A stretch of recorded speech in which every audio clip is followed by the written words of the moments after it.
I'm here with Chris Kamara, Joe Brand and Sara Pascoe. Hold the front page. It's the next round, and you might want to gather the family for this one, as it's the mystery guest round. Yep, this is sorry seems to be the hardest word. Now, if you cast your eyes over to the Sinner Sanctum over there, you'll see that we've humanely captured a mystery guest, OK? Rest assured, they've been fed, they've been groomed and watered, and now all they need is a little apology from one of you, OK?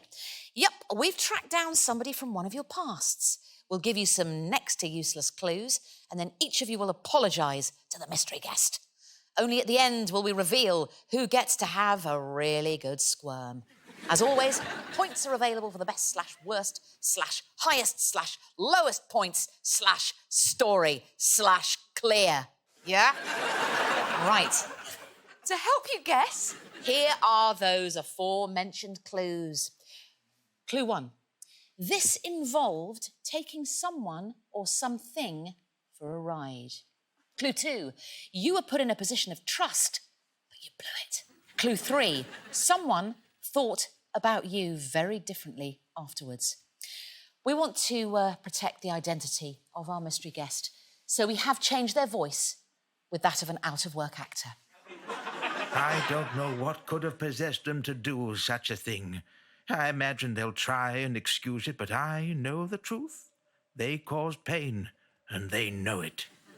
That was Danny Dyer. Very versatile.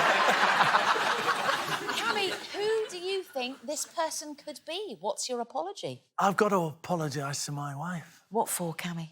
May the 29th, 1982, my friends from Middlesbrough, Right. 4 of them, are coming to my wedding the following day. Yeah. So we lived in an off-licence at the time.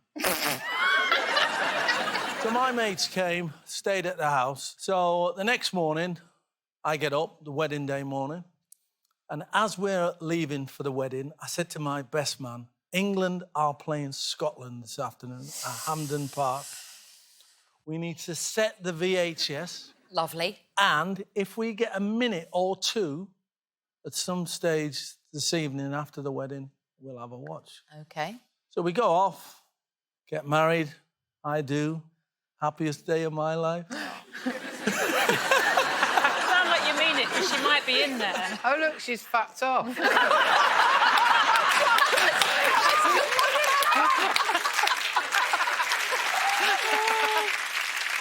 That evening, after the wedding, we are carrying some presents back to the hotel. Me and my best man. When we got home, we stuck on England versus Scotland.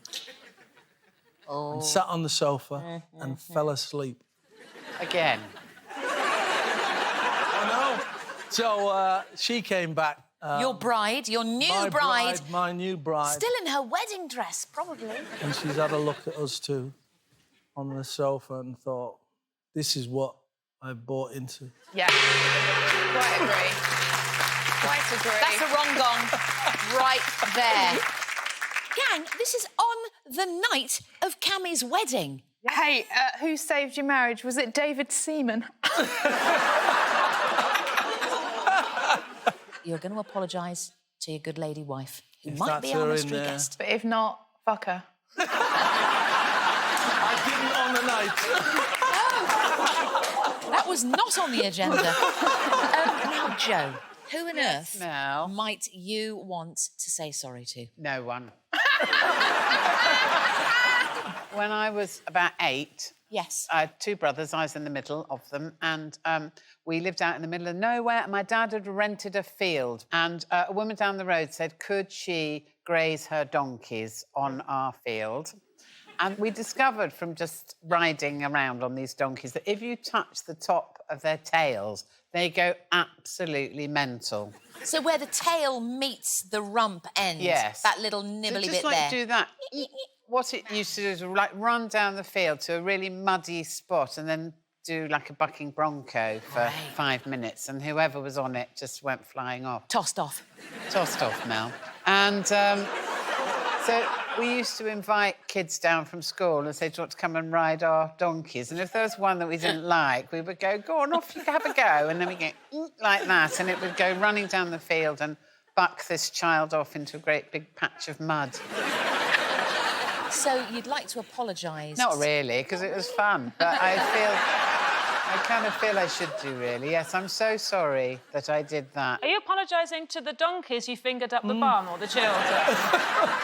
Never apologise to a donkey for fingering it up the bum, Sarah. Have you not heard that? Sarah, who are you apologising to? It could be my housemate, Becky. Right. I just moved out of home when I was 18 years old, and I was in a house with 7 people, and this person lived with me. There was other people in the house, and one of them, he was called Tommaso, and he was Italian, and he couldn't speak any English, and I couldn't speak any Italian, really. I mean, I have a GCSE in it, I can point at stuff. Anyway, we were kind of flirting, which led to intercourse, which led to him using an English translation dictionary and writing love notes and putting them under my door, and they always had a picture of Sideshow Bob from The Simpsons. I don't think you look like Sideshow Bob. I don't think it was of me. Ah. And actually, during the intercourse, I'd asked, I insisted, actually, and this is good advice, to use a condom. And he really laughed and thought it was hysterical. I slept with him as well, yeah. I just remember. He was like, protection on it. And anyway, he kept knocking at my door at night as if, we were going to do it again, and I definitely didn't want to sleep with him again. So what I did is I moved out while he was out of the house. I just called a taxi and put my stuff in bin bags, and I just left and I went to stay at a different flat. Yeah. But he was then very angry when he came home and realised that I'd moved out and I'd not spoken to him about it. And his revenge, he stole the credit cards of everyone else who lived in the house. Ooh. So that is Becky, who had her credit card stolen, and it's all my fault because I wasn't honest to Tommaso. And then actually I have told this story before on a podcast and I kept referring to her as Fat Becky, so I'd like to apologise for that as well. Let's wrong-gong it. Come on. Let's wrong-gong. Well done, Sarah. I've blushed because I'm so wrong. I've blushed because I'm so... No, good. Okay. Cleanse yourself. Cleanse. Blushing is good. Interesting. Well, that's the apologies done, but who could it possibly be? Joe's jackass jockey, Sarah's hostile housemate, or Chris's long-suffering wife? Well, it's time to reveal now who the mystery guest is. Oh. Reveal yourself, mystery guest. I don't know who he is. It's not Becky. Is this your wife? It's not my wife. Reveal yourself, please. I am Clive Harvey, and I was a school friend of Joe's brother Will. Tell us what happened. We've heard Joe's side. What happened? Can I challenge your recollection a tiny bit? I thought you slapped the donkey just to make sure, but... I was trying to slap you, Clive. You had it in for me, I think. Why, Clive? Well, whenever I was dropped off by my mother to come and see Will, you'd flush up like a beetroot and run for it and hide behind the sofa. Are you trying to imply I fancied you? Well... If there's anything I know from Joe's stand-up, it's that she hates men. And it probably started at a young age. Am I right, Joe? I do hate men, but I particularly hate Clive. That's not true. There's not a shred of an apology from Joe. No, Joe? I couldn't give a shit, Mel.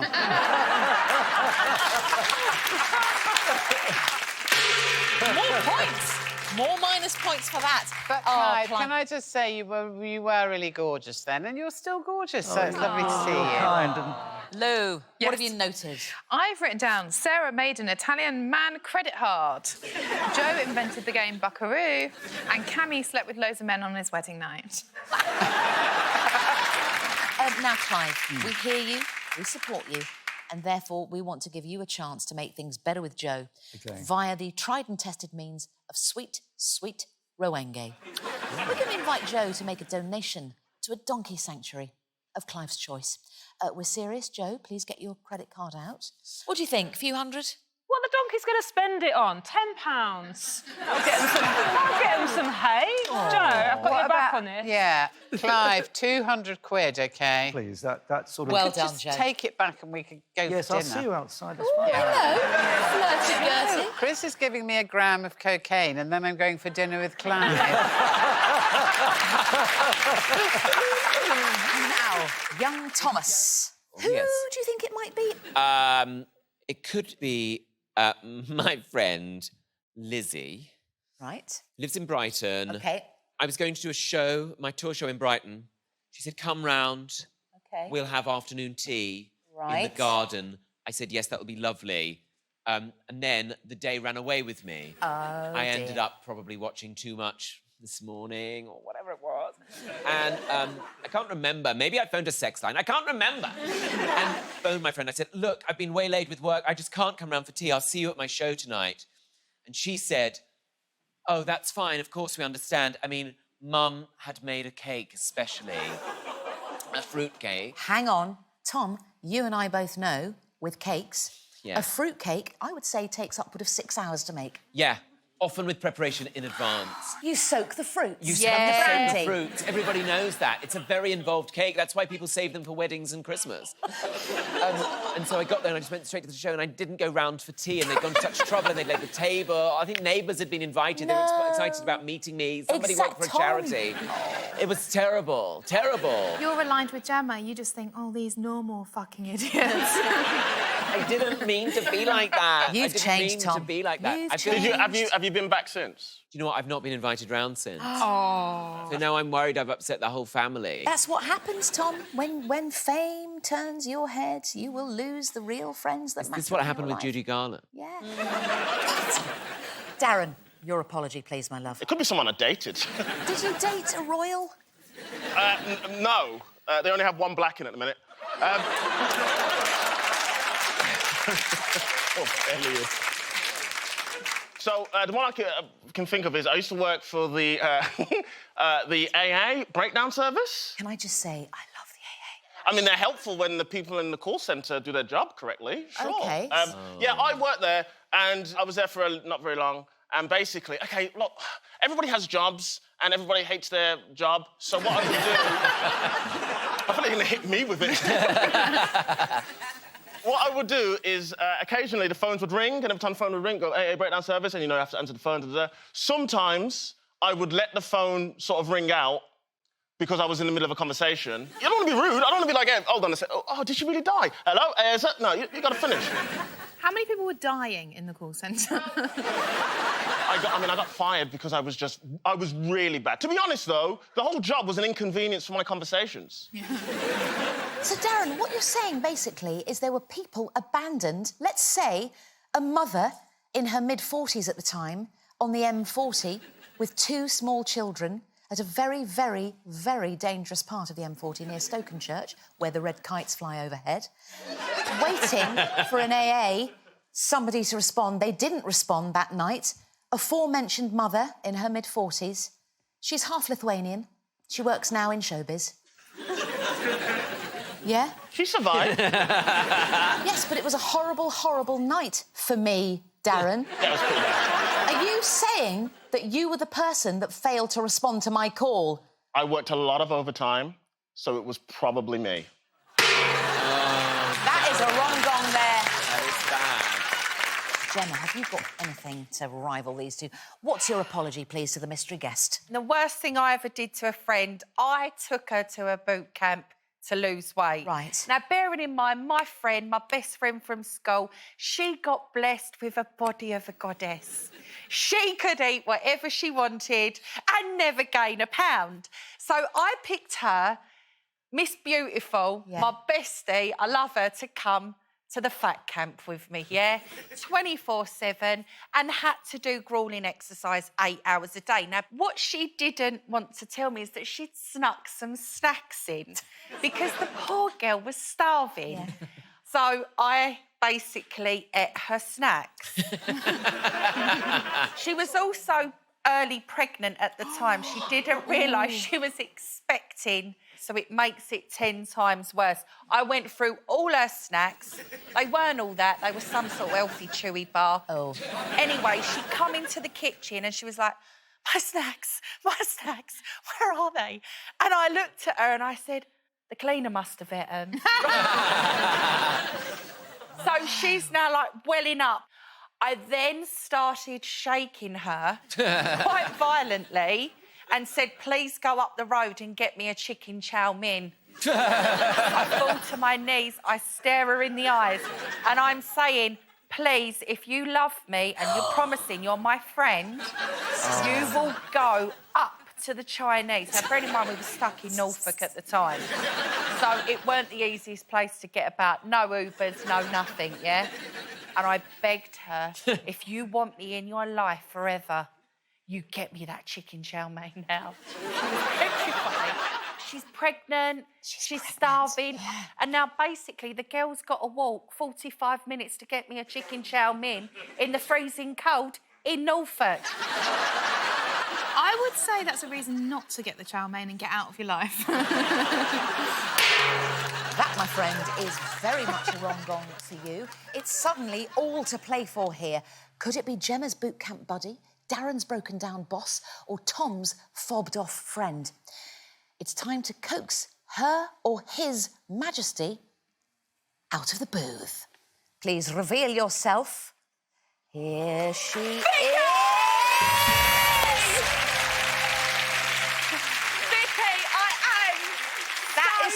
Sorry. Gemma, it's your old friend Vicky Young. Now, Vicky, we've heard Gemma's very nasty story about what she did to you. It was the way she was being so nice to me as well. I'll go and have a nice bath, go and chill. And all I kept hearing was banging in the kitchen. I'm like, what are you doing? Nothing, it's all fine.